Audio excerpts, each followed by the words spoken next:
Sorry for that delay between the applause. I was a bit late on that. Welcome to TV Shows Revisited, a show that we do once a week where we talk about classic TV shows that we enjoyed. Sometimes we look at pilots, reserve the right to look at special episodes. And it's sort of a spiritual successor to Quantum Leap Revisited, a show that we used to have in this time.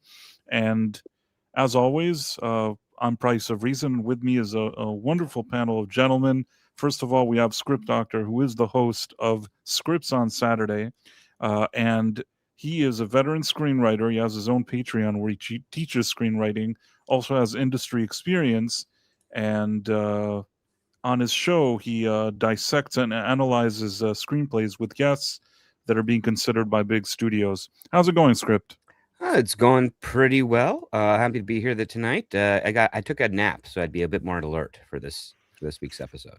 That's good. I wish I had taken a nap. I ended up eating probably too much, and that usually makes me tired. So thankfully, you're going to help balance things out, Script. And then with us, we have Nick, who you already may know is the local minister in the town where he lives. He's also the local locksmith and local consultant to the sheriff and fire department. And also, he has his own ranch where he raises goats. How's it going? And he's an expert in science fiction. And he has his own channel. How's it going, Nick? Going good. Just had some dinner, ready to have some fun talking some Star Trek. We kind of alluded to it last week, or I've over the years have. This is not my favorite one, but I'm still going to enjoy talking about it, and still way better than anything out right now. I think that even you, after seeing what Star Trek Starfleet Academy was, you must have at least a little more appreciation for Enterprise. Well, by seeing, you mean listen to the Price of Reason reviews of that. That would be the closest I've come to seeing Academy. That's one of those things, when you see a steaming pile on the floor, to walk around it, not step in it. Well, I don't know. I found myself. I watched this new series. I watched every episode, and I had to watch it multiple times because I was doing reviews. Really difficult. So it's such a palate cleanser to be able to watch Enterprise. And Enterprise is a great show for us specifically because it has Scott Bakula, which of course he was the star of Quantum Leap, and he's also the captain here on Enterprise. So it's kind of nice. It's if there was anywhere that it would be appropriate for us to review Star Trek Enterprise, I think it would be here. And I will say this is that I think that the way you feel about Voyager, that you're very excited about that one. I wouldn't say that like Enterprise is necessarily my favorite because it's not as iconic as the original series, and I wouldn't say that it's necessarily my favorite, but I really like something about it. I do enjoy it. Probably like the way you feel excited about Voyager, I kind of like Enterprise. So I don't know. Make of that what you will. Script, I wonder, where do you usually fall when it comes to Enterprise? You don't have to say if you love it or hate it, but I mean, just in general, like, is there anything any initial thoughts you have about Enterprise? I've got a lot of thoughts about Enterprise. I'll start by this. The fourth season is where they figured out what the show should be. It came very late. And I think that's to do with the fact that Brandon Braga, who is one of the partial show creators, he actually started as an intern on TNG. And you find out that over a decade of working with that show, he hadn't figured out what Star Trek was until he was basically shoulder to shoulder with oh God. Well, I'm spacing on the guy's name who succeeded Gene Roddenberry. Braga. Rick Berman. Yeah, sorry, Rick Berman. Yeah. He had to be shoulder to shoulder with Rick Berman, and for 3 seasons, and I've heard these stories because I was used to intern at Paramount. They were very accommodating to each other and trying to figure out what Enterprise was. And as they were getting deeper and deeper into it and seeing that it wasn't making the impact they wanted to, that is when Berman kind of took a little bit more of the helm. And then once they kind of got fourth season onto track, Braga figured out how to do it. I enjoyed and they every season. I enjoyed, but go on. And then when they were told that they were canceled, they had to wrap everything up. They kind of just really, I mean, they essentially just did what I like to call Return of the Jediing. They they took everything that they had that they wanted to do for their season 7 finale, and they just crammed everything they could into the last episode, and then tried to justify it with a pseudo TNG episode aspect of it. But I would say, yeah, like those are the issues. My first biggest issue is they should never have called this Enterprise, and they should never have called this the starship itself Enterprise, because that's a betrayal of the canon. But that also goes into another debate: is this show an offshoot of the changes that First Contact Enterprise made in the movie? Because there's a lot of citation to that film, especially with bringing the Borg into it. Yeah, exactly. Like that's a big part of it. But I mean, I can understand. I'm just scratching the surface of the issues that I've had with.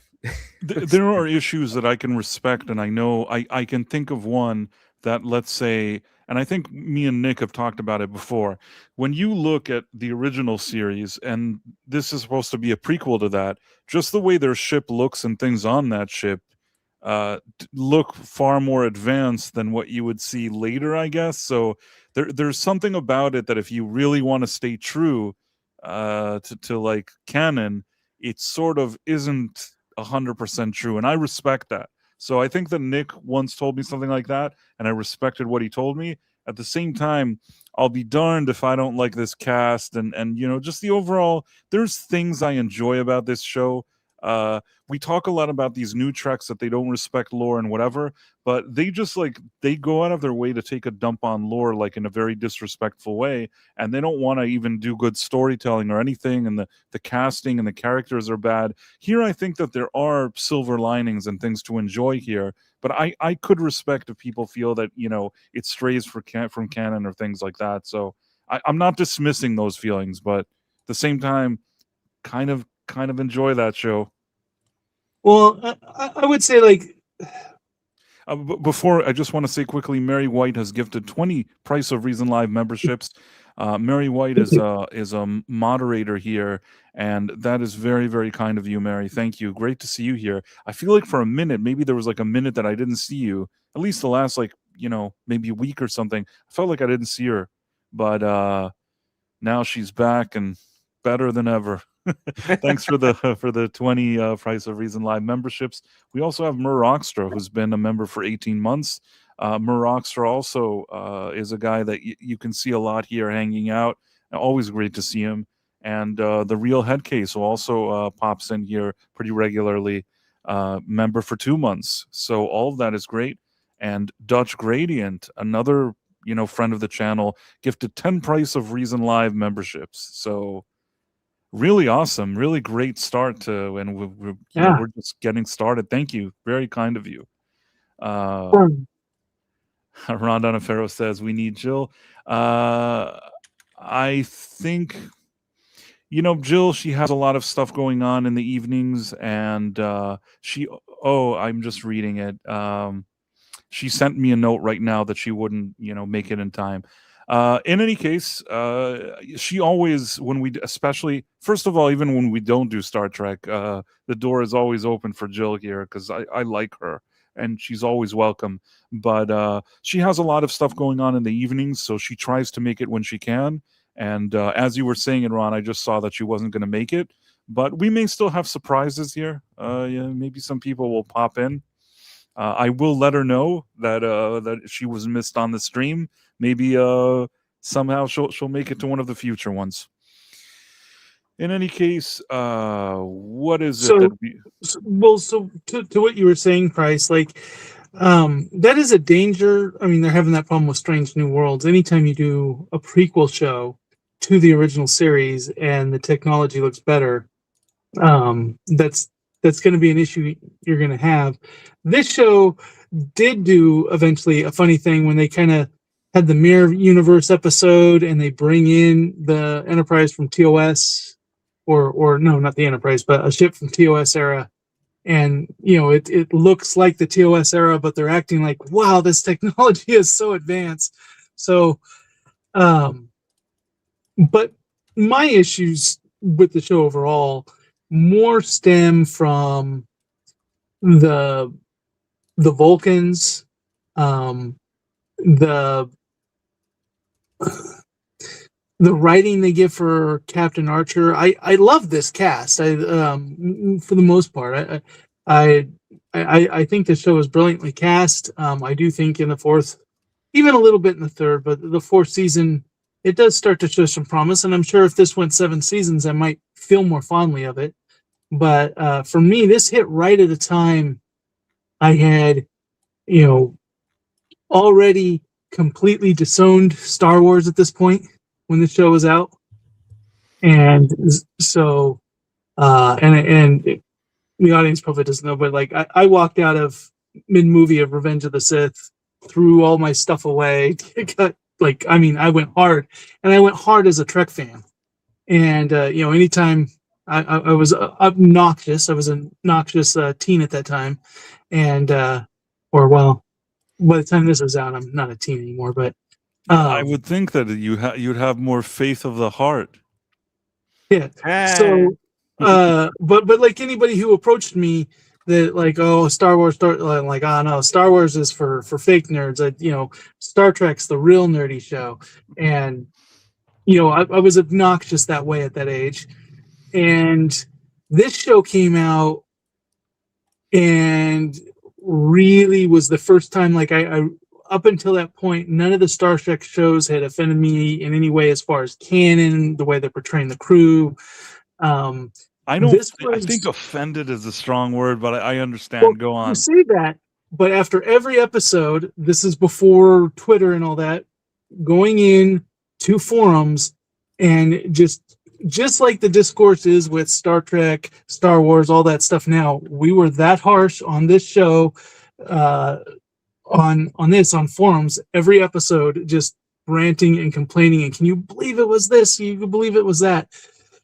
That's how it was back at that time. I understand that, and I had my criticism, just so you know, when the prequels came out, as they were there, I had my criticisms of them, but I always felt, I never felt that there was a situation where George Lucas hated the fans, and I didn't feel like anything I saw Star Trek related was something that, somebody hated me. In neither case did I feel that somebody hated me as a fan. That only came in the modern era. We could nitpick and say, like, the prequels weren't as good as the original trilogy.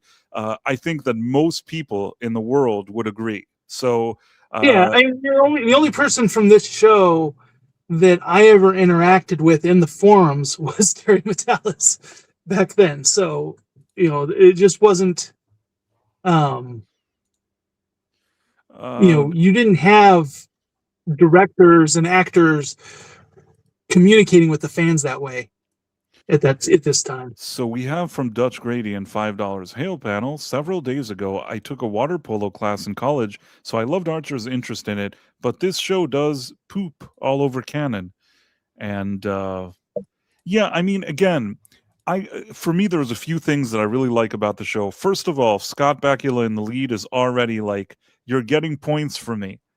Just him being like the captain, I'm already interested. It already like piques my interest. Then I actually like the cast. I like the cast of this show. The characters, I like the cast. I like their personalities. I like sort of the chemistry between the different actors in the cast.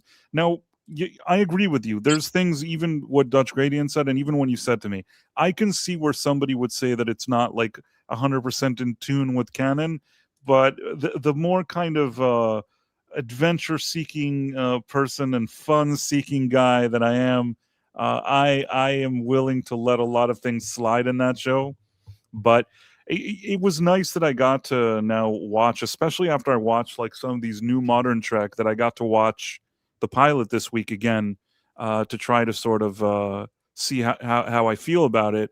And I still like it. I think I like it more than the first time I watched it. But at this point, without further ado, I think I'm gonna And it's nice to see Lisa Katrine here. I don't know what she's saying, but I'm happy to see her here. Let's try to pull up this thing.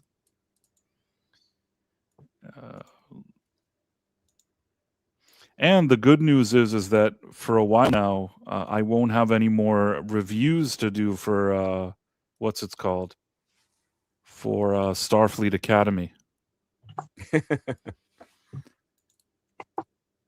Script, did you watch Starfleet Academy? Yep. You watched every episode? Yeah, unfortunately. Was it not pretty terrible? It's not the worst Star Trek, but it's really up there. I don't really know what could be worse. I mean, what, Picard season 1 and 2, Those Discovery? are I'm telling you, like, the thing is that Starfleet Academy, the reason why I'd put it best out of the Kurtzman Trek is because it's far more aware of what it wants to be and fits to that, but what it wants to be does not represent or mesh with Star Trek. Whereas all the other ones are trying to be Star Trek or what they think Star Trek is, and they're failing far worse.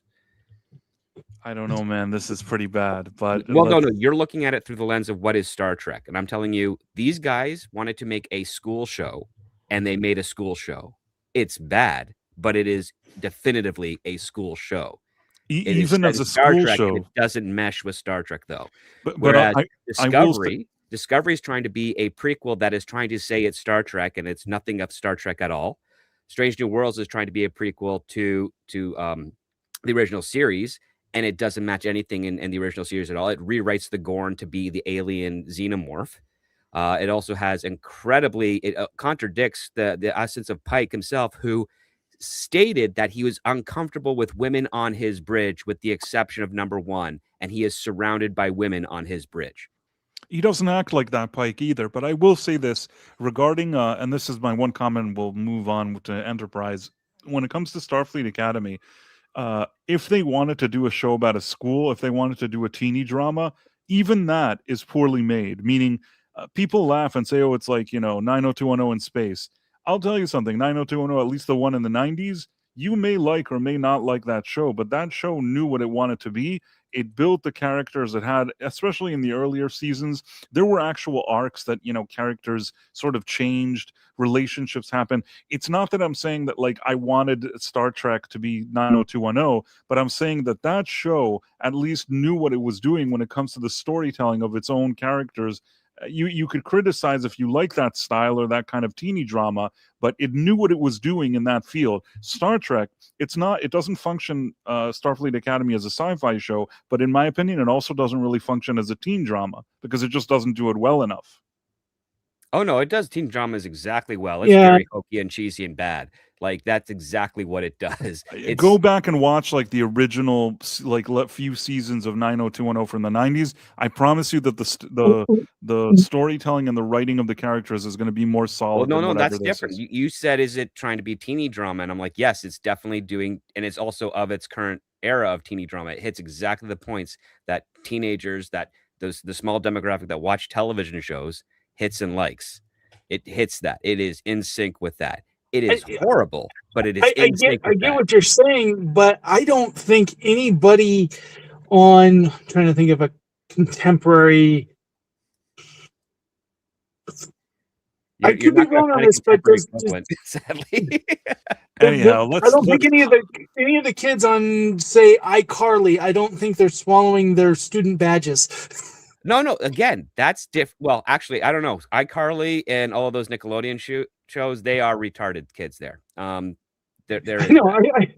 so that's the thing, is like the show of Starfleet Academy is horrible, but it knows exactly what it is trying to do in regards to a school show set piece. It's back to school. It's not back to school. Sorry. It's God, what is that horrible summer school movie from like the 80s, built into, like, 2026, set in Starfleet. You've got the hippie teacher or principal that's trying to relate to all the kids, that has all this things. You got the savants. You have all the demographics of exactly what that school show would be if it wasn't Star Trek and made in 2026, and they just put a Star Trek veneer over top of it, which why it doesn't mesh. You're describing Spider-Man Far From Home. I would still argue that all the things that you're comparing it to were written better than this thing, but let's focus on the Enterprise thing. Oh no, you're written better is different. I'm talking like it matches up to what it's trying to be. Its identity is far more in sync with what its goal is compared to all the other Star Treks that Kurtzman has done. I understand what you're saying, and I can accept partially what you're saying, but when it comes to the storytelling and writing and characters, it's terrible. It's just terrible. But let's focus on Enterprise. The thing starts off as like a flashback, right? He's a kid here, and you have his father, who's the guy from Mad Men. I feel like, wasn't this guy in Mad Men the father? I don't recognize him. He was kind of a guy that was sort of washed up, and they hired him, and he had like a drinking problem in Mad Men, and then I think he had an affair with Peggy. Could be wrong. What do I know? In any case, there's the original flashback, right? He's with his father. Remind me, what do they say to each other here? Oh, they're just talking about the Warp 5 project and how Ambassador Poignant Ears is there, and he's staying with the Vulcans for holding back humanity, etc., etc. Yeah, my friend says that if it weren't for Admiral Pointy Ears, we'd be already out in the going Warp 5 or something like that. Right. The Vulcans are holding them back. Lisa Katryan says this kid looks nothing like Scott Bakula. Well, they did the best they could, I suppose. So they're playing around with his thing, and he's talking about his engine, his ship, and all. When is your ship going to be ready? And then, like you said, the Vulcans are holding him back. Then we're in present day, or not present day, 30 years later, which I guess is their present day. And then there's a guy that sees like sort of a Klingon running around. And then you have these two, like, that we know are Suliban. They do the shape-shifting. One does the shape-shifting, because if both of them did it, it would be take too much out of the budget. So they had one go in and open the door for the other one. And it seems silly with that big of a gap that they even needed to do that. I opened a door like that today with a rod in seconds. Well, they wanted to show off the effect, but they didn't want to show it off twice. So, because it must have cost some money. Yeah. So then the Suliban are kind of this weird kind of alien that they make very important in this show, but then is never seen again in canon in all the shows that follow it. Well, I agree on one hand, and again, I don't dislike them. But it's funny. This cornfield. I can't remember what state they say it is in, but it's actually Bakersfield, California. Oh yeah, of course it is. What do they say? It's let's see what it says. Oh, it's not Iowa. It's Idaho, I think it was. Yeah, Idaho.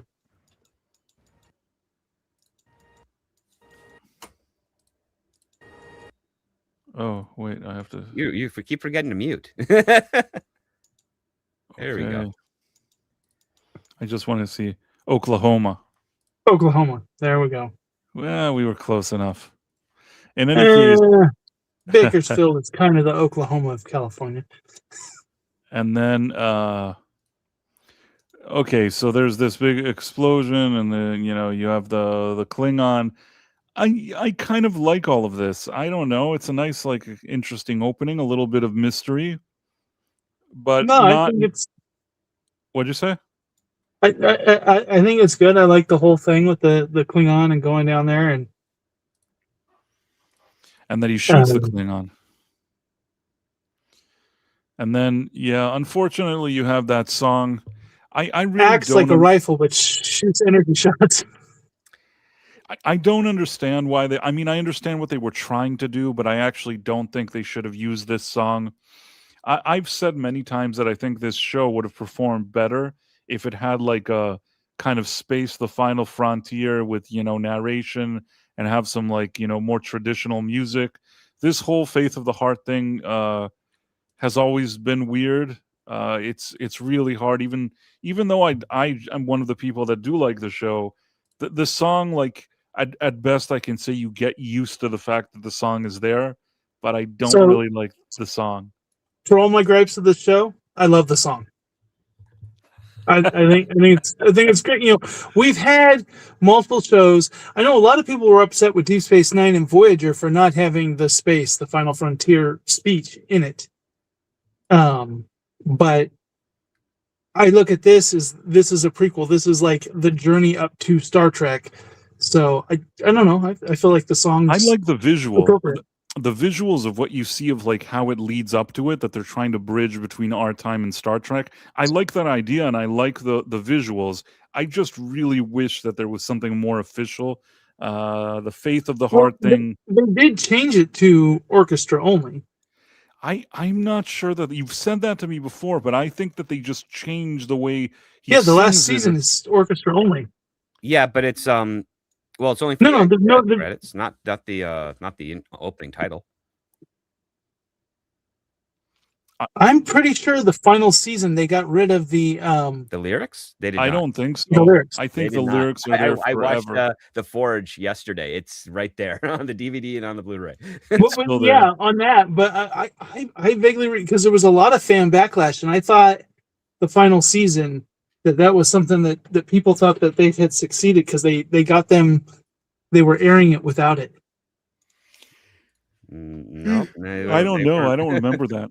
I remember that being a big talking point at the time because it's the Faith, and it's an orchestra version of it. It's not the.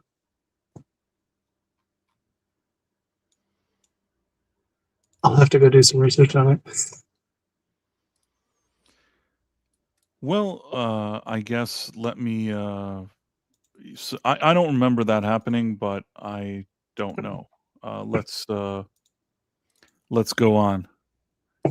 So we see him here. It's years later now, and we have I even like the ship. I know everybody doesn't like it. I like the ship. I like the cast. I'd say Drexler got 80% of it right. So and he's done better ships since then, but yeah. So here they're just like on this shuttle, and they're about to arrive here. No, they're just doing an inspection before launch. Oh, okay, that's right. Sorry. And then he's like, "Oh, you're gonna scratch it," because like the shuttle was like scratching the. No, they did. He scratched the paint because he bounced off of. I mean, this is an engineer, not a pilot. So now they're here, and this is I like this scene. He walks in. You have the Vulcans that are here, and yes, it's Rick Berman and Braga or whatever it was.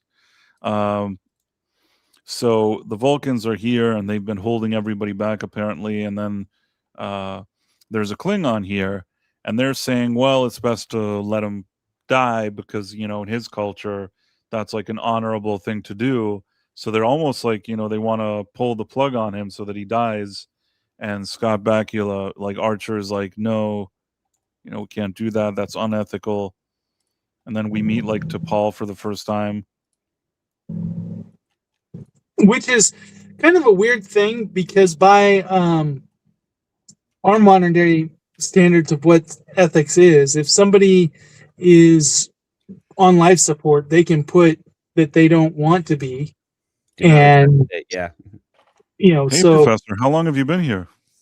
Oh, just a minute. Oh, okay. Hey, how's it going, man? Hey there. Professor, but It's been a long like this time. idea that been a this long is time. violating. So, yes, Ron Donofrio says hi to you. And yes, I don't know what it is about T'Pol, but I actually like her. really? I can think of a couple of reasons why you'd like her. But also, I don't know why. I'm not saying that this actress would necessarily be good for 70 different roles, but in this role of this kind of like always making this sour face or whatever, there's something about it that works, even with a weird haircut and like the Vulcan look. It just, I don't know. I can't explain it, but I really think that they got good casting with her. Far better than, and again, not going to dwell on this kind of Starfleet Academy or those kind of new ones. Far better than the casting they do today. I actually thought this was good casting. I There's nothing wrong with don't it. dislike her as an actress, but I did not like her as T'Pol. I didn't like her as a Vulcan. That's fair enough, Nick. Professor, what did you think about T'Pol? Oh, I didn't mind her so much. I mean, obviously she's lovely to look at, but I thought the character fit well into the mix of the characters in the show, and I did not mind Jolene Blalock in that role. Clearly, it is a task. I think one of the more difficult tasks in Star Trek is playing a Vulcan and doing so convincingly. Trying to make sure you're emotionless and stuff, and a lot of times it does come off very, very cold. There has to be some calculus in there of understanding that they actually do feel emotions. They just don't recognize those. They don't act on emotion. That's part of what how the Vulcan logic and everything is there. So I think she got some of those layers as she went further into the series. Early on, she is kind of a little robotic, and I can see why some people might See, feel that way. I felt she was too emotional. Yeah. Okay. Yeah, even from this pilot. I think she's wonderful. I felt great about her from the moment I saw her in the pilot until the last episode. Although I didn't like the last episode, but I liked her even in the last episode. But here, basically, they're using this as an opportunity. Archer is like, we're going to bring the Klingon back to his people or whatever it is. And they were trying to explain to him they're not going to want him because, he didn't need it to die an honorable death. I actually thought all that was interesting. I didn't dislike it. Then we're here, on the Enterprise. I know you guys don't like that it's called the Enterprise or whatever, but I let it slide. I like that we're sort of getting to know the crew. I think the Trip, I think I like that character. Trip I like is one of the better standout characters. Like the cast is great, but Trip is one of the better standout characters. I would say Yes. Reed is probably the most he does not, the actor's great, but that character, Reed, does not fit at all in Star Trek. I don't mind him. I mean, I can understand what you're saying. I feel like Trip is probably like, maybe the strongest character in this whole show. Like he feels so in where he's supposed to be and does what he's supposed to do. But I don't hate those other ones. You know what I mean? I don't hate Malcolm or whatever it is that you were talking about. Yeah. Malcolm's full of himself. Like that's the problem is he's a very arrogant type of person who you would not expect to see in Starfleet. And I think it has more to do with the fact that they're trying to make a black sheep on the cast out of the crew.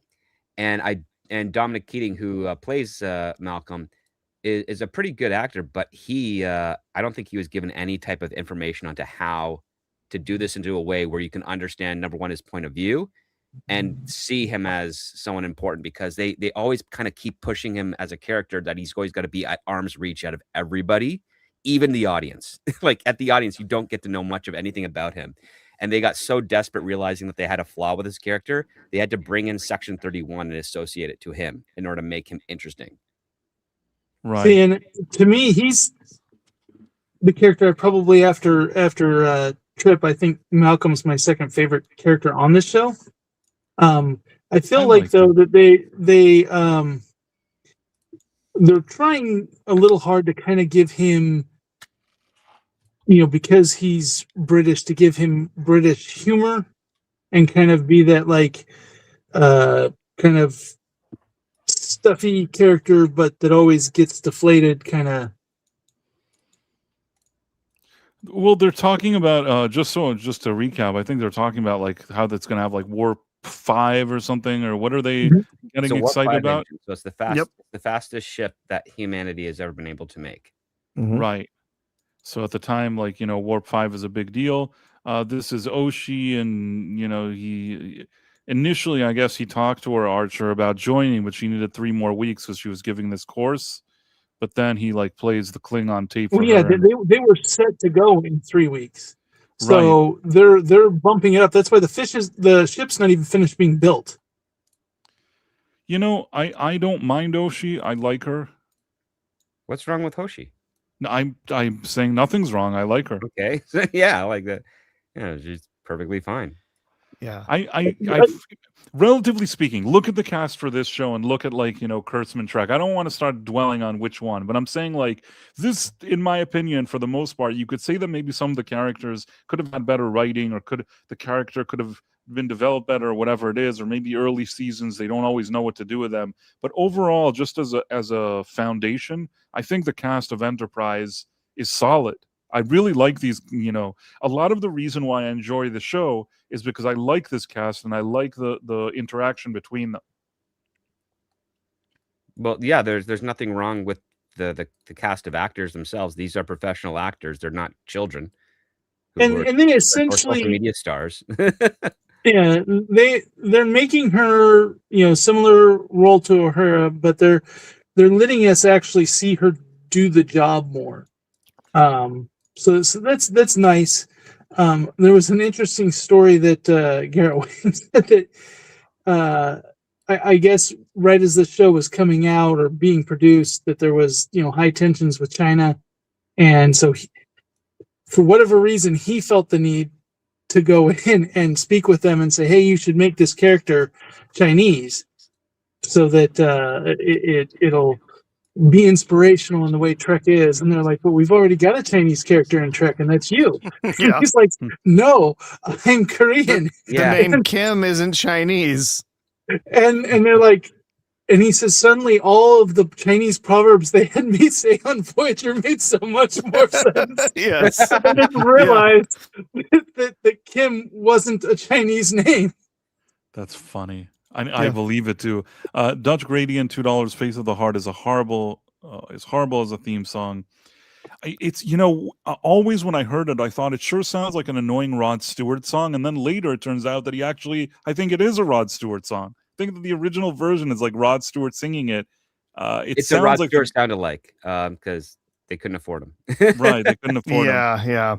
So Russell Watson, I think, was the performer who sings it. Yeah, you guys mentioned that earlier. Yeah, they had one theme for the first 2 seasons, and then they produced more of an upbeat version of it. Yeah, for the next 2 seasons. They did what Quantum Leap did for the final season. They got added in a little bit of an orchestral thing going on. Yeah, and there were a couple of episodes that did not have it on there. They had the Mirror Universe theme instead. Yeah. And actually, if you listen to the end of the episode, when you hear the orchestral theme playing over the credits, that was actually what was intended to be the original theme for the show. It was written for the show as Archer's theme, that instrumental that plays over the credits, but they changed their mind later when they decided to add that pop, rock song instead. It was definitely an interesting choice. Yep. Now, what size of super chat do we need for Price to sing that live here on the? Wait a second. Dutch Gradient, the only $5, the only good opening theme in Enterprise was the Mirror Mirror episode. So you were just mentioning that. And then another $5. Thank you so much, Dutch Gradient. Really appreciate it. Fun fact, you can see Trip with a mullet in Babylon 5 dancing where Sheridan gets captured. You see him as Sheridan is seen approaching the bar. Did not know that. That's funny. And I mean, if somebody wanted, I could try to sing it, but I always, it's like I block out. I should know like the lyrics by now, but like I don't remember. It's like I make an effort not to remember them. But it's something like it's been a long road going from here to there, or something like that. Yeah. It's been a long road. Going from here to there. It's big, like I can barely remember it. Finally here. Yeah, I find it funny. Do you skip intros, Price? Because this song was burned in my head. I don't skip the intro. I just kind of tune out or something. But yeah, it's all right. And whatever. I mean, you just kind of accept that it's there. That's the best way I can describe it. Oh, this is the only intro I do skip getting for from Star here Trek. to there. Then okay, so he plays the message with the Klingons, and Oshi likes what she's hearing, and then she's like, "Screw those students," and then because initially she's like, "I can't abandon my students." He's like, "Yes, you can." Now he's here, And T'Pol shows up, and she has very sensitive smell, so she smells his dog, and they find it kind of amusing. And he's like, "Of course, Vulcans, females have a heightened sense of smell." And then he also tells her, I think, that he expects her to be professional or whatever it is, follow orders. Is it here, something like that? He reminds her that she's here as an observer and is basically just to provide Vulcan star charts so that they can get to Kronos and deliver the Klingon home. And he displays his resentment for Vulcans and how their lack of trust in a supposed ally has led to humanity kind of being in a form of arrested development for like 50 years. One of the things that really, this pilot is not a bad pilot, but one of the things that really gets me and really kind of set me off on the wrong foot with the show is that you constantly have the Vulcans telling humans that you guys just don't understand interplanetary diplomacy. You're not understanding Klingon customs. But like they're noticeably perturbed by them clapping in this scene. They have no give towards humankind, but supposedly they're going to be so much better with dealing with Klingons. I did like in this scene that they brought actually the actor, the Zefram Cochrane actor, James Cromwell. Mhm. James Cromwell, yeah. right? And I don't know. I mean, over time, I think he was nominated for Oscars and stuff. But early on in his career, he would be on less high profile stuff. Well, kind he of blew. did Star Trek: The Next Generation. Yeah, he did. He Before did he did the movie. Deep Space Nine episode as well. Yeah, But he's an actor. He'll go where there's money. Yeah, he is. He is a working actor. Yeah, He is a working actor. Yeah, and he's a very talented actor too. I really enjoy his performances. He's really enjoyable. Yeah. if But you all that was before his babe money. right, I mean, he started getting more like acclaim. But early on, I think that I once watched like an old episode of the A-Team, and he's suddenly just like a 2-bit villain on that show. So he definitely spent years paying his dues. Let's put it that way. But I did like the fact that they show this thing, and you mentioned this to me, I think, Script, or one of you mentioned it to me, that this was their way of connecting it. That they always like that there's some kind of cameo, and I thought that was pretty cool. I thought it was a nice cameo. It wasn't like overly done, but it was nice that you got to see him for like a brief little snippet. Thought that was cool.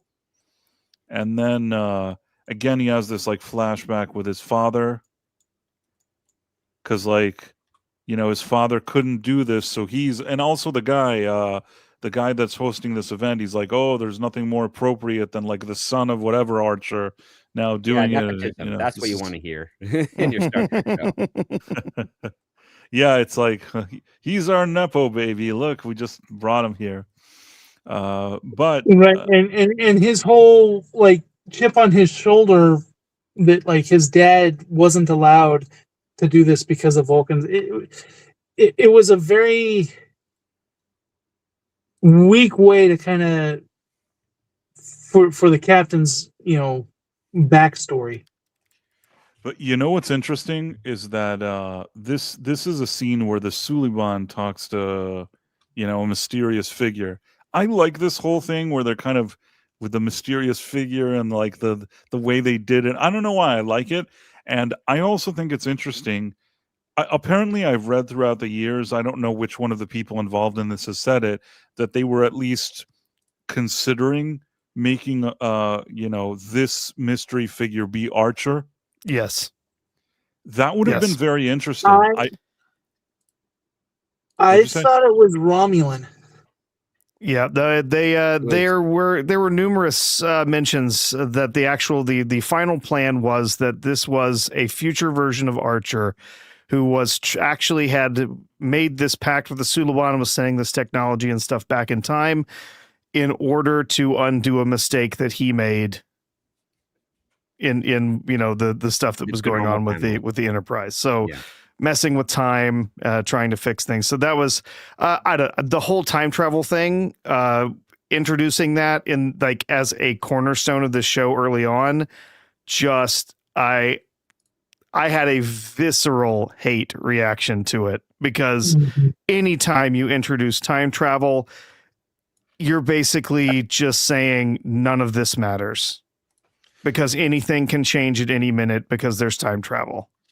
Well, I like the idea of the mystery figure. I mean, if at the end, if there wasn't any time travel, but at the end it would have turned out this was like a time travel archer, I would have found it kind of interesting. But I can see where you're coming from, Professor. I mean, maybe it shouldn't focus on time travel, but I did like the mystery figure thing. So it's been established in other Star Treks, prior to this, I believe Deep Space Nine, but definitely Voyager, that, in the future, the Federation becomes, has a time travel version of it that polices. Also, the voyage home. Which one is the one that they go around the sun with the whales? That's Voyage Home.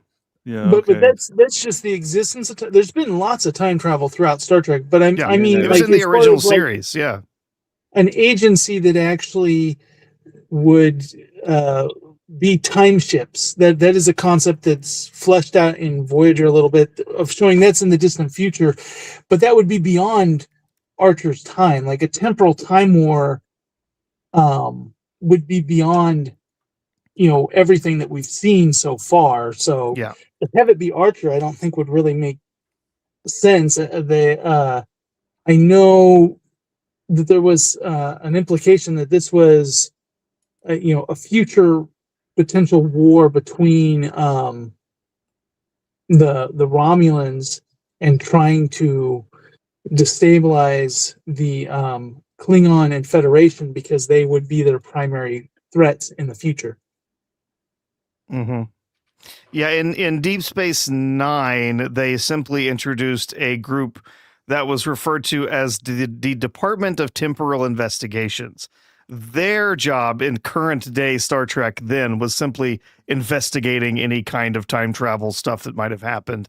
But later on, yes, in Voyager, they introduced a future version of the the Federation that had a team with time travel ships that could go around and like fix issues. I do not remember the name of that group, but right, yeah. and that's how they get like the Doctor's mobile emitter is from one of those times. But yes, because that's future technology. But they the whole point of that is to fix when other beings are trying to mess with the Federation timeline, going back and preventing it. They have shielding that prevents them from the waves of basically being erased. There's also here, remind me, I think he's talking with he's talking with Dr. Phlox. Dr. Phlox, and then no, but he's talking to him about the Klingon and if he can make the Klingon wake up or whatever it is, because he's saying if we arrive on his planet and he's not functioning, it could seal his fate, right? Something like that. Yeah. Mm-hmm. Yes. And then I guess he's showing him like the sweet spot of the gravity thing or whatever. You could explain it better than me. You missed the expensive effect of optimism that is never used again on the show. Oh no! The smile. His head. Yeah. Horrifying. Nightmare fuel. Yeah. It was kind of weird. There's a lot of body dysmorphia with Suliban and stuff. Like some of the effects that they do that is like it's unnatural to a point that it's like ugh. They like flatten themselves down to squeeze through. You know what? Stuff, the more campy and kind of dated the effects look, the more relaxed I am. I don't care. Like I will still enjoy it, even though I agree with you. Like their morphing is silly, and yeah, there's some moments. Well, it's not that the effect is dated. It's just that it looks like there'll be a scene later, or that'll probably be next, when he grabs the gun from Archer. And he oh, I can't reach it, so I'll just fold my arm over and do it. And it looks wrong. Well, this is jokingly called Star Trek CGI because they CGI tons of things in this. They CGI actors in wide shots. They CGI backgrounds through chroma key really poorly. They CGI everything that they can because it started to get a bit more affordable to do, and they didn't want to have to do a bunch of practical effects with the cast, especially if you're being like falling off of a cliff. Those are all CGI models falling off a cliff or floating in space or working on Even the hull. even coming in to see Hoti was CGI. Yep. Didn't they film a later season for cheaper than the first, or is this something else? No. There was a show that they, like, as the seasons went by, they actually spent less money on the production, but I could be wrong. Well, that's most Star Trek shows, but it usually comes because they've amortized all of their standing sets over the course of 7 seasons. So every time they'll build a new set, every couple of seasons they'll have a little bit of money, they'll build a new set, and then they can just pay that off over the subsequent seasons that they have. I see. Anyhow, so they're here. Remind me, what are they talking about? Oh, they're preparing for this dinner, and then Trip shows up, and she wants to eat with like utensils, like the breadstick, and they're kind of poking fun at her. She doesn't like also that they're like eating steaks. She's vegetarian, and she's saying that, like, it just shows that humans are still primitive or whatever it is. Yeah, yes, she's making a point that humans are not ready for exploration because they still have primitive attitudes towards things, and they're arguing. Well, no, they're arguing that they've still accomplished quite a lot in a very short time. Yeah. And Paul says, yes, that's what's kind of concerning. Like, I love how she's always so grumpy. I don't know why. Like it. I love that they're in the future and all they can afford are those cheap rock hard breadsticks on the table. Yeah. But the thing is this is I wanted to ask you. I mean, they said, oh, the chef, like, compliments to the chef. Isn't this just replicated food? Like, who are they complimenting? God, they're 200 years away from replicated food. Yeah, no replicators yet. There is an episode where they show a chef in one episode. They have chefs in TOS, right. And Riker, they have chefs. Isn't Commander Riker a chef at the last? Yes, he is at one point. He plays the chef in this one. So here's the thing. So replicator technology could only do very large things in the latter half of the 23rd century. It didn't become useful for food replication until the early to mid 24th century. There was no real replicator technology as you recognize it from Next Generation up until Next Generation. I completely forgot about that. I, for some reason, thought that they had a replicator, but now I remember they have that resequencers, so they can turn existing matter into some things, but it's very limited to what they can do. So they can turn human waste into like boots and raw materials, and that's about as far as they can. So I guess that's why they said the chef. I kind of forgot for some reason, so that's why I'm like, don't they just replicate it? But they even made a point of saying they've just hit the technology now to have the transporter do organic matter. Yeah. So. Right. Okay, so in any case, they're on the ship, and then they're being a little catty with each other because she's like, "Don't you hear the tremors?" And she's like, "Maybe you should lie down." Well, they go back between her character and Keating's character of kind of being the bones of not trusting all of this new technology. Right. Yep. So I guess this is the part where the Klingon sort of is waking up, so she wants to talk to him. But initially, he's saying all this stuff, and it's sort of gibberishy and doesn't make sense. Archer thinks it's because, like, oh, she isn't good enough at, like, translating. But it turns out that the guy just, that's not even Archer. She's translating accurately, and everybody's confused until the doctor says, "Looks like he has some severe head trauma, so he shouldn't be cognitive of what he's saying, anyways." Right, because he's saying phrases like "stinky boots." Yeah, and then this there's like the dark, the powers sort of going out, and then you have these like Suliban walking around. I'm not gonna lie, I kind of liked it. I don't know. I know if people do like it, don't like it. I don't mind it. It was like a little spooky and interesting, a little bit of suspense. I like that they were like crawling around and like you could barely see them. And then basically he manages to save Suleiman, but then they actually managed to kidnap him, correct? Yes. And then he's like, we got to get him back. And then I guess it turns out when he starts asking them that T'Pol knows that the location where he was at prior to being on Earth. And because of that location, and I think, first of all, Archer doesn't like that she didn't share the info before. And now that she has shared it, he wants to go there. And Well, it's funny because you have the Vulcan said that they shared all the information, so I could see him being upset there. But in all honesty, none of that information was pertinent or valuable to them before she brings it up. So it's like his response of, you've been hiding this from us. It's like, well, you were taking him to his home planet. Why did you need to know where he was before? Yeah. That wasn't Where's the important logic until that came up. that is true. And then he's ripping her a new one for it.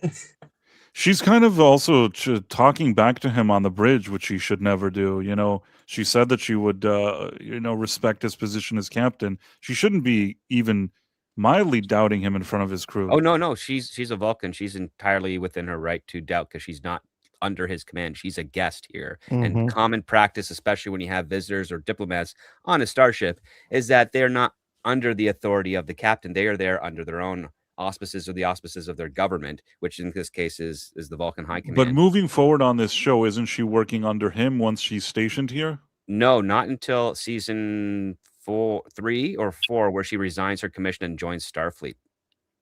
Yes, but she works does as a have a functionary situation member when she takes command, though. She does, and she actually works in the chain of command. She does more at respecting his wishes at that point. Yeah, that's part of the weird hiccup of this thing, because she, in one avenue, she does not technically have the authority to take command. It's technically Charles Tucker. He's the first officer officially. Well, he's the next ranking officer. But because this is a mission sanctioned by the Vulcan High Command, that gives her the authority to take over when the captain is incapacitated, because they're doing this under their request, because Starfleet and Earth is trying to be respectful of Vulcan and their relationship that they have with them.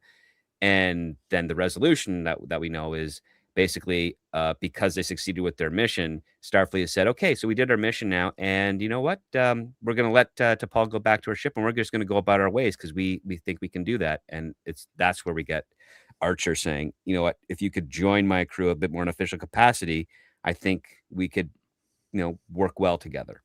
I feel like I'm missing a reference here. Dutch Gradient for $5. It was so sad when the black guy on the bridge got captured by the Wraiths and ended up as half-Wraith. Sorry, wrong show. Never mind. I don't understand the reference. Is that a Babylon 5 reference with the Doctor? No, they're talking. Wait.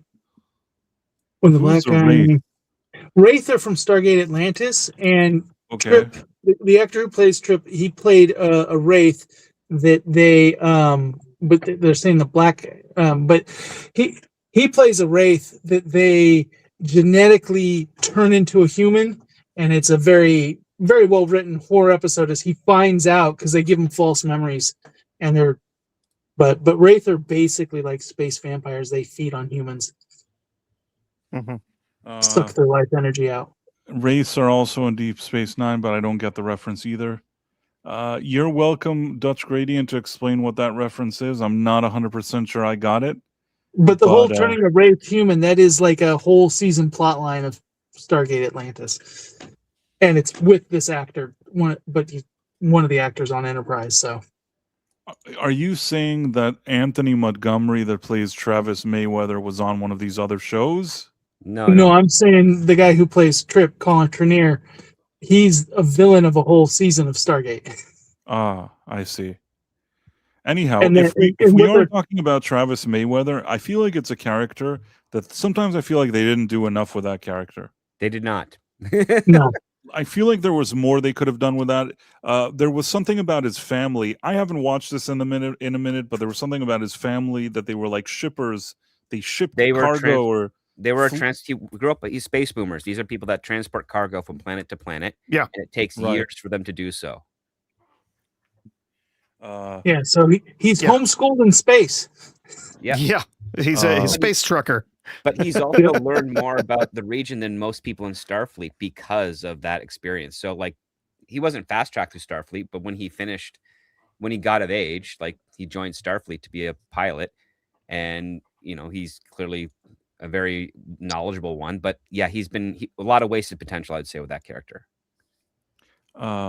Anthony Montgomery is not a good actor, according to Ron Donofrio, Mary White in Space. He's made some questionable choices with his film roles. I've seen him do a couple of stage performances where he was really good, but I thought he was fine. I mean, listen, for me, I said I think that the guy that plays Trip is like a standout. I really like Scott Bakula and whatever he does. I like Trip. I like T'Pol. Those are probably like my premier 3 characters that I probably like the most, and the actors that play them the most. But I don't mind some of the other ones, even the ones that people don't like here. I don't mind Malcolm or Travis or whatever it is. Oshie, I don't mind. Phlox was less annoying than Neelix. He was less annoying than he was, but he became He really was good less in it character than later on. Neelix. Yes. I don't later think on, he did become a much better character. They gave him a lot No. more to work with. If he had gone in and they actually let him do what he did in his Audition? not interview, but his audition, where they told him his character was going to be part bird like species. So I guess originally when he interviewed, he was doing a bunch of chirping, and then when he got on the set, he started doing it, and they're like, "What are you doing? Stop doing that!" Because he was making bird noises. I don't mind Phlox. I think it's fine. They don't overdo it with him. They don't. He's not obnoxiously annoying. He's not like Neelix. I think that he's more likable, and they don't. He doesn't outstay his welcome. And Phlox has something that Neelix doesn't have, which is a really hard line set of medical ethics and understanding. And even though he comes from a species that has a whole bunch of every man or woman has multiple husbands and wives and different children from each one. It's a very complex family society. He's a guy that's really open, and he's got a little bit of a Rikerism to him, which is that he likes to see and try new things, and he embraces those things when they do well. And then if they don't do well, he's like, well, we tried, and move on to the next one. And he's really competent in what he does. He's not Neelix, who is literally making up his life as he goes along because he doesn't want to lose the privileges of living on a ship like Voyager. Yeah. I think that what Dutch Grading would say, that there's a guy in Atlantis that becomes half-wraith. I don't know. We'll get to that show eventually. Well, we will probably. Like I said, Connor Trinneer, that is his character of being half human, half wraith. That is a huge Stargate Atlantis thing. Now, speaking of Stargate, and since we have here our good Dr. Phlox, he gets to play Coombs on Stargate SG-1. Yes. And the cool thing about that character is he's kind of like the lower decks other guys. He's a nerdy scientist, and they give him this speech where he says, and anyone who calls himself a scientist who doesn't worship at the altar of Roddenberry, and he's like the super Star Trek nerd on Stargate. Mm-hmm. Yep. And then people are saying they do like Phlox. Ron Donofrio even like Neelix. So people have their own opinions. I didn't mind this character, but what's happening now? What are they talking about? Well, they're doing an examination of the Suliban here, and Phlox is saying this guy has been naturally evolved. Right. It's like, and his DNA has been changed or something. Yeah. Something about his lung. He has this thing or something. He has extra chambers of his lungs and heart, and his eyes can see at higher spectrum rates. So than the ship's sensors. Yeah. Yeah, and then hear as well as Hoshi. What'd you say? But they don't hear as well as Hoshi. Yeah. Yeah, Oshi heard very well the tremors. She was right, and everybody was wrong. What do they discuss here? Is this the part where he says he wants to go to that planet? Yeah, they basically they have to find the Klingon, and of course they know he was in Rigel. So he says, "Set course for the 10th planet in Rigel." Is it the 10th planet? It's one of the planets in Rigel, right? Rigel Yes. system. Mhm. And that's where they're heading on to. And at this time, like Hoshi's still studying the Klingon language from the samples that she got from the Vulcans and what she recorded with this guy. Okay, and this is the part where they're sort of doing some kind of truth serum torture on the Klingon. Mm-hmm. Is his name Clang? What's the guy's name? The Klingons? Clang, Clag, some whatever sort it of was. guttural noise. And yeah, so this is their way of like doing some kind of I'm- truth serum. I'm But pretty sure it's Clang, and which that's a Klingon name that we've already heard. So that when they said it, I'm like, wait, Clang, but maybe that could be their equivalent to John. Clang sounds like something on the Ninja Turtles, or is that Krang? That's Krang. Krang. Okay. Clang is an onomatopoeia for when metal things have struck together. Yes. Right, but there's I know it's an another Klingon's name. Krang was creepy in Teenage Mutant Ninja Turtles. They had a little brain inside that thing. I remember as a kid, I was very impressed by Krang. Anyhow, back to Suleiman. They're questioning him. Yes, And they want to know what his message was, and he's like, "I have a message, but I don't know where it is." And it was given to him by some other Suliban, and he's like, "I just don't." He truthfully does not know where. But this is weird to How me. he's a Why warrior. wouldn't he know? Wouldn't he know? Why wouldn't he know? Because it's in his blood, and he wasn't informed of that. I mean, she gave him some message. She says later she gave him a message, so he should have known the message. No. No, the method of delivery is something that he was not aware of. So she somehow got a message into his bloodstream. We don't know how she did that. But she's Suliban, who are apparently genetically altering themselves. So the idea that she somehow put it into his genes so that they could take it out of, because they're basically getting it out of his DNA strand from the blood. Yes. Yeah. So they basically put like the world's smallest microdot on his DNA. All in every part of his DNA, so that Yeah. any part of his blood examined would find this message. Yeah. Now they arrive on this planet, Regin. I forgot the name of it. Rigel. Rigel. They arrive on it, and Trip immediately he sees stuff that he doesn't like. I think we see it already that he sees stuff that he's trying to get involved.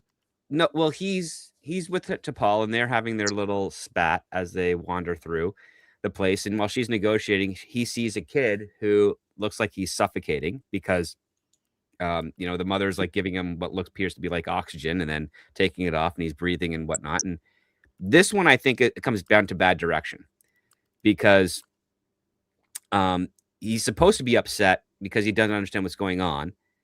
But once she informs him of what it is, he still is holding on to that upset attitude as opposed to like, oh, well, this could have fooled me. That's how he's supposed to have said it.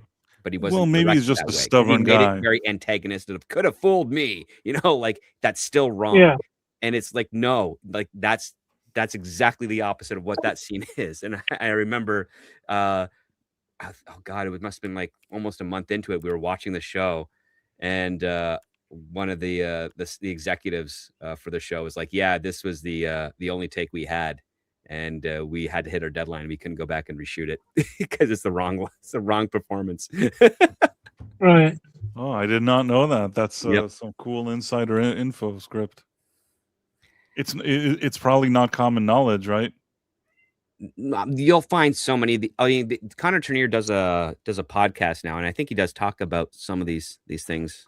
Yes. Yeah. I mean, this morning I listened to their episode where they watch along with us and talk about it, and yeah, there's certain things that are rough. They there was one line that like there's the period they shoot the pilot and then they have like a little break or something, and there was something he did that like was just wrong, and he said it was a really silly thing, but they made him come back from vacation just to redo a scene. So and he was also, they wanted him. He was after the character of Archer. He was the one that they wanted, but somebody in the studio did not want him.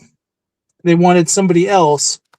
And so he got the most callbacks, 7 callbacks to audition, and yet he was the one that was supposedly the most shoe-in, but they had to battle to get him. Battle another executive, yeah.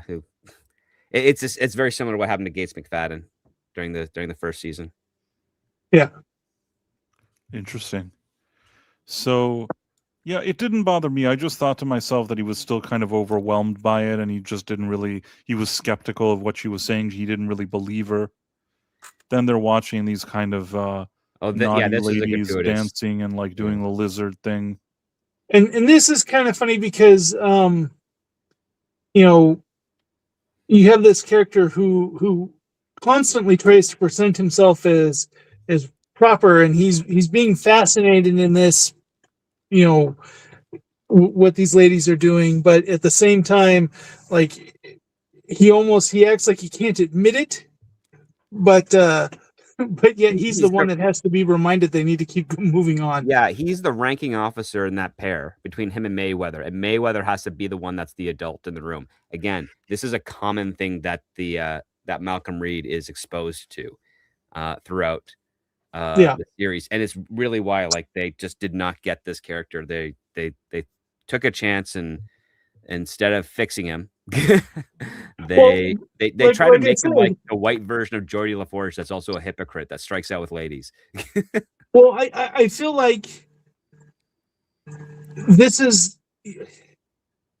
I almost feel like you're taking people from the outside of British humor and trying to. Like they're stereotyping him in that way, because this is how like the main lead on a British sitcom would act, But he'd be well, first of all, I grew up with the Britcoms, so I know how they act. The thing is that is a character that has to have a contrast with other British characters in order for it to work. And I'm not saying it's done well. Americans trying to write what they think that is, and they completely miss it.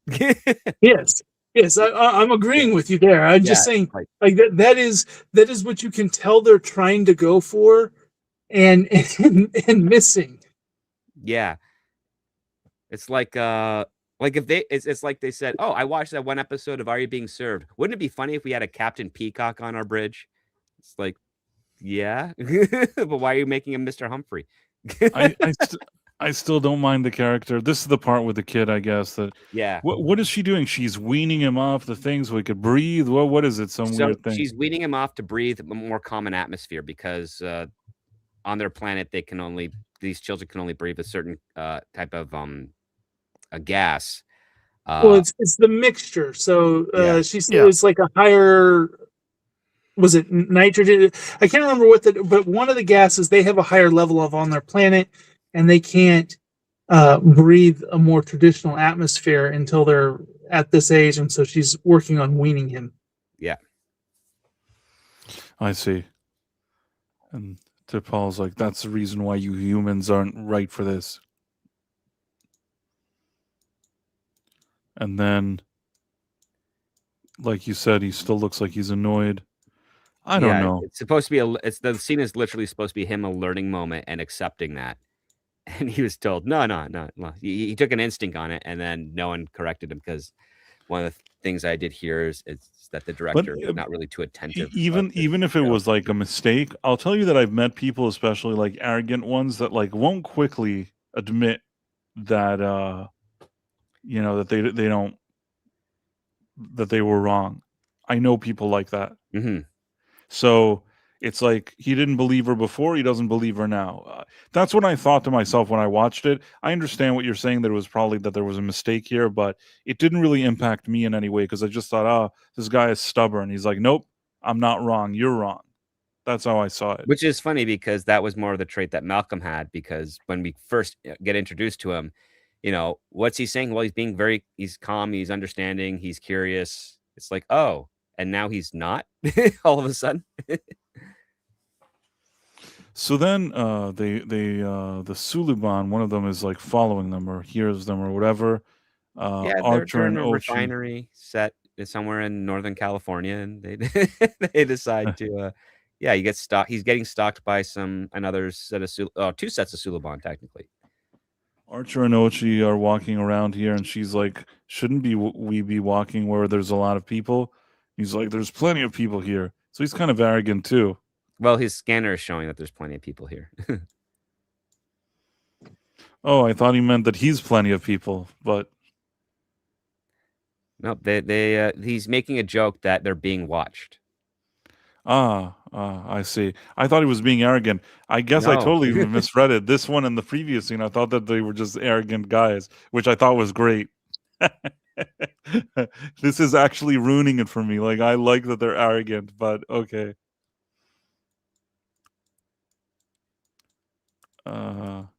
I thought he meant there's people here, like that she was trying to say, well, there aren't people here, like, we shouldn't be here by ourselves.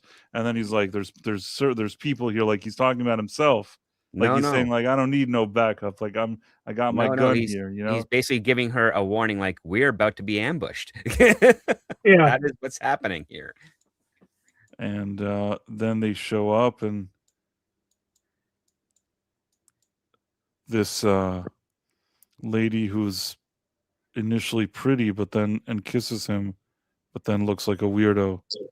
Kisses them, then turns into Suliban, and through that, this is something that I think they got. Maybe they type of did a nod to Titans comic, because Tamararians can learn languages when they kiss an alien species, and she can tell if Archer's telling the truth because she can kiss him somehow. I liked her better when she looked like this. Of course, it's human. Like, let's see if I can find the effect.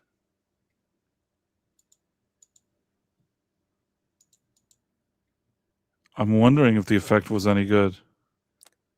The blending was okay, yeah. This was like at the peak, like Animorphs, like everything had to have a morphing thing. Yeah. Right, they loved the morphing.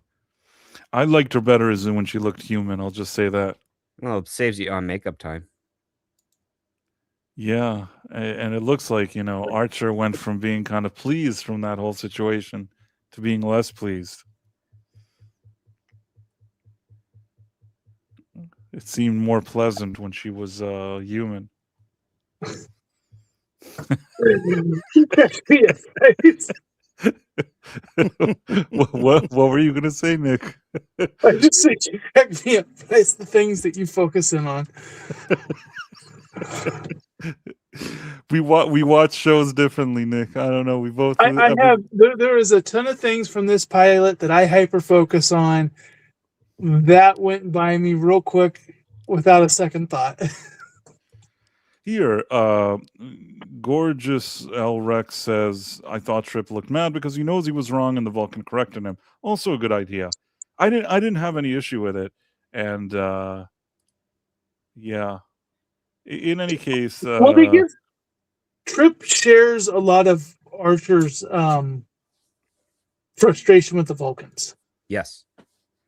And so, I mean, it's he along with Archer really, like, at every turn is ready to fight with the bull. So I do like that on this show, they, if there's already a woman on the show, the woman, like, is at minimum at least, like, cute. Like, at minimum, they don't want, like, people to suffer while they watch this. They're always trying to, like, do the bare minimum here. It's more than I can say from those newer shows. Those newer shows, they go the opposite. They're like, how can we do all this stuff for, like, Let's get a woman that looks a lot like a man. It might be a man, just hasn't told us yet. Right. A woman that looks like a man, or all this weird stuff. Like, and the thing is that they never even really balance it. Like, it's not that there's a few, like, really appealing women, and then they have a few, like, one token, less appealing woman. And again, like, I say this as a middle-aged man. I'm not saying that I'm like, some underwear model or something like that. I'm just your average Joe. But when I watch a show like this, and I would think that it doesn't matter if you're a man or a woman, you want to see appealing characters. You want to see appealing actors play them, the men and the women. You want to see, something cool. That's what it used to be. That they used to cast actors that look good. It helps. I just find this funny because outside of TOS, I mean, there are a select few, but for the most part, I don't find the majority of the female cast in Star Trek attractive. So that was never really a factor to me. I don't know what you're talking about. If we're looking at Deep Space Nine, Kira Nerys and Jadzia Dax. Terry Farrell's the only one on Deep Space Nine that I find attractive. Why? I thought. Listen, when you look at Terry Farrell, you may not notice that Nana Visitor, whatever her name is. I think she's cute. Like I don't dislike her. It's just like maybe next to Terry Farrell, like it's hard to be in that shadow, but I still like her as well. I like both those ladies, and on this show, like again, T'Pol is like more. I like her probably more, but I don't dislike Oshie. I think she's cute.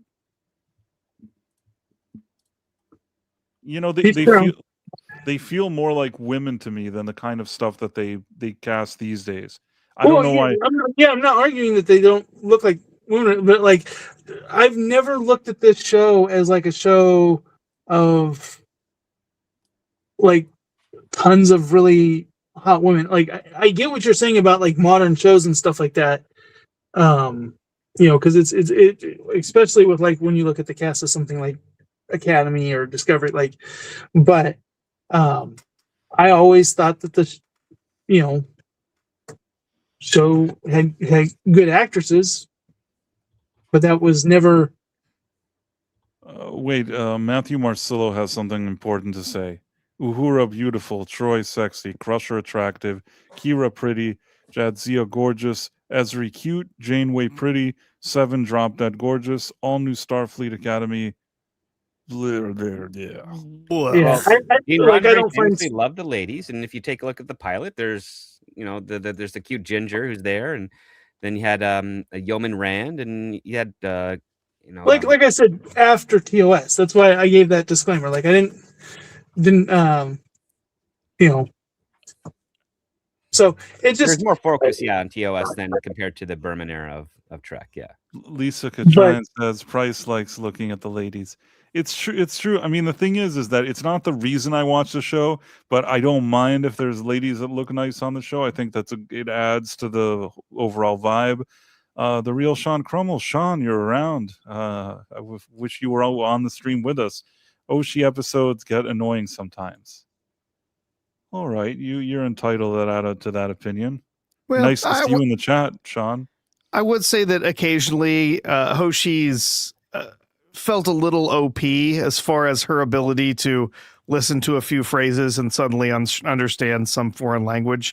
Most of the time they did a good job with it, where she really did have to especially like in this episode, she's listening to that Klingon over and over and over and over, and she's trying to kind of piece it together and figure it out. But there's a few other times when it's like, oh, she heard them say one sentence and all of a sudden she knows their language. And well, that's a throwback to that's a throwback to season 2 episode where Riker gets his first offer of command, and he meets gets reunited with his father, and he finds out that his new first officer, if he were to take this command, has a knack for picking up languages, and he knows how to speak over 40 of them. And it's apparently some sort of trait that has evolved in humanity to a very select few in this world. So, and apparently Hoshi's supposed to be one of those. Understanding 40 languages is different than understanding it after hearing one sentence of a language, right? So yeah. It's, I get it. I've known a few people who can speak multiple different languages, and they can do so fluently. But yeah, it's the just hearing a sentence or two and being like, oh, I can put together. I think I can speak to them. And it's like, okay, I get that you need to have a shortcut so this episode keeps moving along, but that's a little much for me. But they didn't do that too often, and most of the time they treated it pretty reasonably. Is this is the part where she does that? She wants to know if she can trust him, but meanwhile, there's other Suliban attacking their thing, Yes. right? So this woman here is considered a defector from the other Suliban. I see. Yeah. And she's giving him the information that what she told them was that the Suliban are making false attacks between the Klingon clans, basically disrupting the Klingon Empire early on for a benefactor in the future. And in return for that, they're getting the technology to augment their DNA. This character had a very quick character arc. She was pretty, then she didn't look so good. Was that really part of her character arc? That And was then just she her died. power. And Her then she was ability. dead. In the course of a minute, she looked good, not so good, and died. I don't know what to make of it, but it was a very quick. So Price, if she had reverted to a human as a corpse, would you have preferred that, or? That's getting into some darker territory now. I don't know. This is darker territory, but it would have been a nice tip of the hat if, like, she suddenly in death looks nicer. I mean, would have been. Well, how do you know she doesn't look gorgeous for a Suliban? I'm not a Suliban. How would I know? You know what I mean? I can't. I guess, like, if I was a snail now and another snail walked by me, I guess I would like that snail, but I'm not a snail. You know what I mean, Nick? How did we get here? I don't know. With Price talking more about the appearance of the actor playing the Suliban Yeah. and what their function is in the story. Yeah. I will say I was never a fan of the Suliban makeup. While it does seem to have been done very artfully, I do not like the appearance of it at all. It looks like an infected scab. It looks very unpleasant. I will say this, as someone who's really harsh on this show and really loves Voyager, the Suliban look cooler than the Kazon. Okay. I'm going to give you that because I hate the Kazon. I can't. I think the Kazon are the worst. The worst design, and the fact that there's so many episodes involving them in the first couple seasons. They of have Voyager shrapnel growing out of their head. Yes, they look like they got stuff like stuck in their hair. They basically took the foam rocks from TOS and glued them to the foreheads. Yep. Sean says they look like avocados. It's not Michael Westmore's best work. I'll put it that way. It is not, unfortunately. Well, if he would have known probably that they were going to be like the main focus of the first few seasons, I think he would have spent more time on them. So they end up leaving her there, and Now they they're head up to CGI animated actors on a platform rising up through a tunnel. Yeah. When this came out, this whole scene with the shootout here on the top, this got tons of buzz. Yeah. They were showing this in every commercial. This was in the sci-fi magazine. It was big deal at the time. Yeah, I don't mind it. In any case, I think isn't there like a stopping of the episode at this point, Nick? Yeah, when around this time, I think it's right when he gets shot. Yeah. When I think when Archer tells her to go. Yeah. And you'll see that there's almost like a cut, and then it goes back to the situation, kind of like a weird jump. But yeah, that was what it ended on. Where was because this was aired as 2 hours, so there wasn't really much of a cut in its airing. It's only when it was reran did they actually do the cut. Yeah. But there was like a really long commercial break because I remember like that was like they ended on like, oh, is he going to be stranded now? Are they going to come get him in the ship? Mm-hmm. But it was like when he yells at her to get her on board. No, it does not end there. Maybe this was it where they. Nope, that is not where it is. Where is it? Because it's about 5 minutes later. Because this was still in a point when you're dealing with a 2 hour premiere.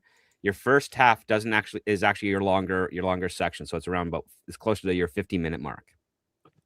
I see. Yeah, it's while they're shooting out on the platform. Yes. I see.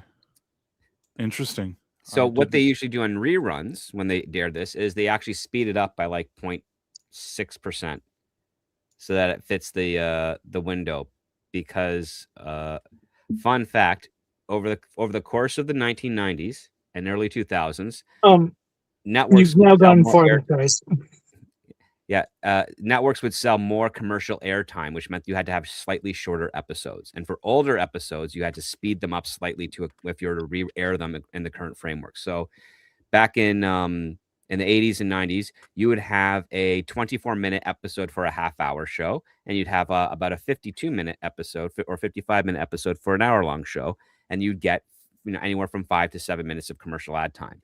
And then that increased to 12 minutes of commercial ad time, which means that you had to now go down to about 45 minutes an episode for an hour. And then towards the 2010s, you started getting between 38 and 42 minutes per episode. Yeah, 42 minutes an episode. Yep. Yeah.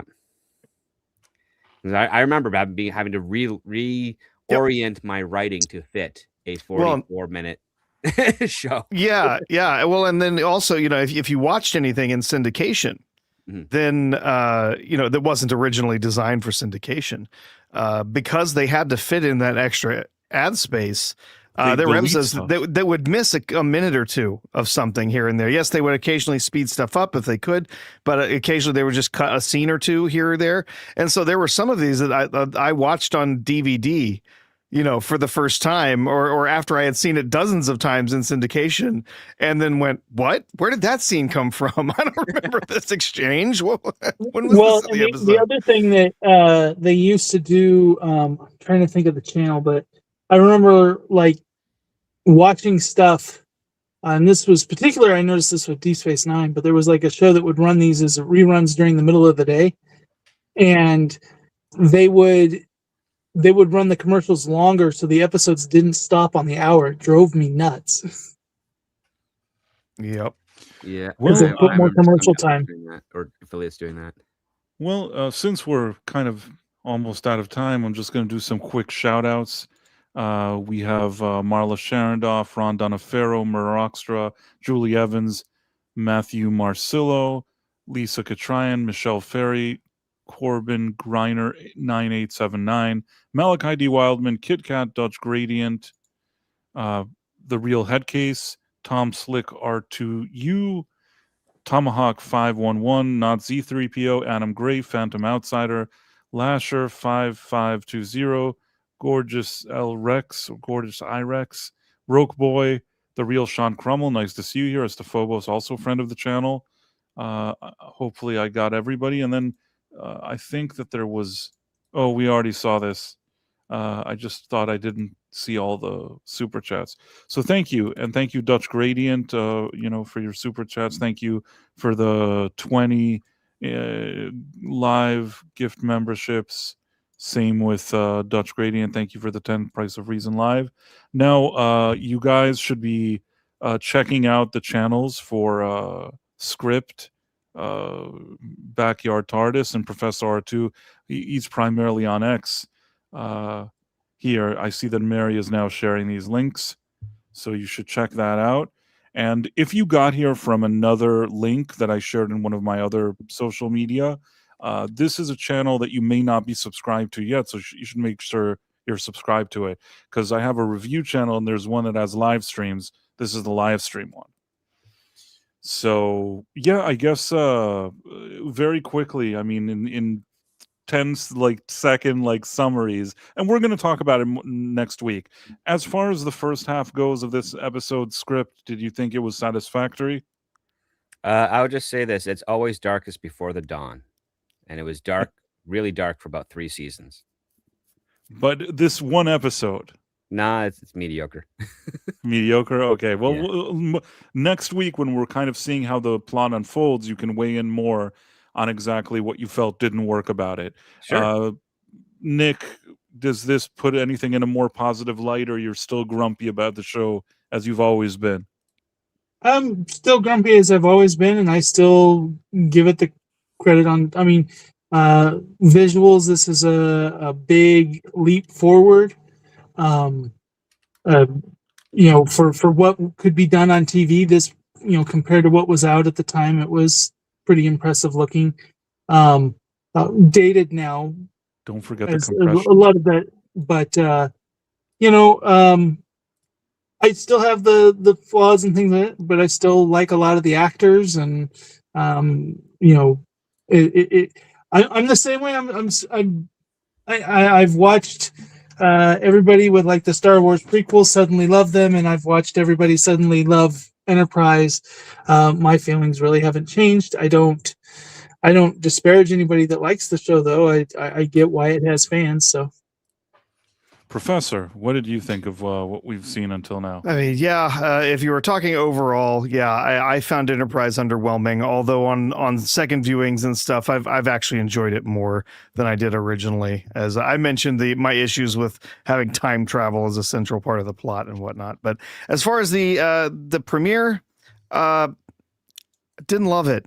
I did not love this pilot. It was really hard for me to get into. I felt like I didn't really know most of the characters by the time it was over. I think Script Doctor said it right. It's mediocre at best as a pilot. Well, first of all, Istophobos has been a member for 12 months, and Michelle Ferry has been a member for 9 months, and we appreciate that. And, they're both friends of the channel. Istophobos, you see him here on streams from time to time. Michelle Ferry also, I always like seeing her in the chat. As far as what I think, I really enjoyed this first half. I mean, we'll talk about the second half next time. I like what this show, like I said, for me, the characters and the whole vibe and the atmosphere is pleasant enough that sure, I can understand when maybe the story could be better, and some things with canon and all the concerns that everybody has here, I sort of can understand. But there's something about the show that I still watched. This pilot, watched it today in the morning, and I still enjoyed it. I don't know. I like these guys. I like these characters. I like what the show is trying to do, and I feel positive about it. So I guess Price, you're experiencing what I experienced the last 2 weeks. right. You like Voyager, and everybody else is like, well, and I guess I like Enterprise and nobody else does, but it's okay. I like Enterprise. I think it's good, and there's a lot to like about it for me. But and I will say this, all those other shows, including Voyager, got like 7 seasons. I do feel like if they would have continued to let this show do what it was doing, I think that with 7 seasons, it was like even Script was saying that it was starting to find its footing when they kind of pulled the plug on it. Yeah. Although something we didn't talk, like a lot of that also was because when the last season came, they had a lot less interference because they had already decided that it wasn't, and that not all the actors and stuff knew, but like the powers that be already had in mind that they were not going to continue this show. Ron Donofero with the super chat for $2 says, "Agree, Price. I like Enterprise." Well, great minds think alike, Ron, and I appreciate everybody hanging out here with us. This stream is going to kind of forward everybody to the Night Owl, which is the next show on this channel, and we're going to continue there. You can also see Professor R2 there. I want to thank our guests, Script Doctor. Scripts on Saturdays, 7 p.m. on his channel, 7 p.m. Eastern. Nick has his own channel, Backyard TARDIS. Check out what he's doing. And Professor R2. Definitely what? Check out Scripts last week with Price. Oh yeah, it was a great show. Yeah, that was one where it was the first time where we didn't really see eye to eye on a script. No, it was the second time. Second time? What was the other one? Laughed throughout the whole thing. You enjoyed it? I loved it. All right. Well, I'm happy we were able to entertain you. And I guess on that positive note, we'll see you in the next stream, and we'll see you here next week.